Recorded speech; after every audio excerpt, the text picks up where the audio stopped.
আজ আন্তর্জাতিক রাজনীতিতে এক বিশাল বিস্ফোরণমূলক ঘটনা ঘটেছে। শনিবার গভীর রাতে যুক্তরাষ্ট্র ভেনেজুয়েলায় বড় আকারের 10টি প্লেন দিয়ে সামরিক হামলা চালিয়েছে।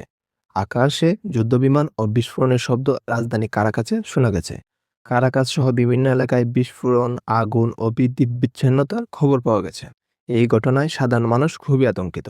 মার্কিন প্রেসিডেন্ট ডোনাল্ড ট্রাম্প দাবি করেছেন, এই অভিযানেই যুক্তরাষ্ট্র ভেনেজুয়েলার প্রেসিডেন্ট নিকোলাস মাদুরো ও তার স্ত্রীকে আটক করেছে এবং দেশের বাইরে সরিয়ে নেওয়া হয়েছে।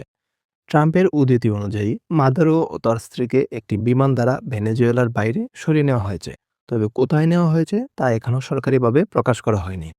এই দাবির পরপরই বিশ্বজনমত ও বিভিন্ন দেশের প্রতিক্রিয়া উঠেছে। কেউ সমর্থন দেন, কেউ কঠোর নিন্দা প্রকাশ করেন। তবে এখন পর্যন্ত চায়না ও রাশিয়া কোনো প্রতিক্রিয়া দেখায়নি। ভেনেজুয়েলার সরকার এই হামলাকে ঔপনিবেশিক আক্রমণ বলে অভিহিত করেছেন এবং জনগণকে প্রতিবাদে ডাক দিয়েছেন। এই ঘটনার আন্তর্জাতিক প্রভাব কি হবে, আইনি ও কূটনৈতিক জটিলতা কি বাড়বে, এইসব প্রশ্নের উত্তর এখনো পরিষ্কার নয়। এই ছিল আজকের সর্বশেষ আন্তর্জাতিক হেডলাইন।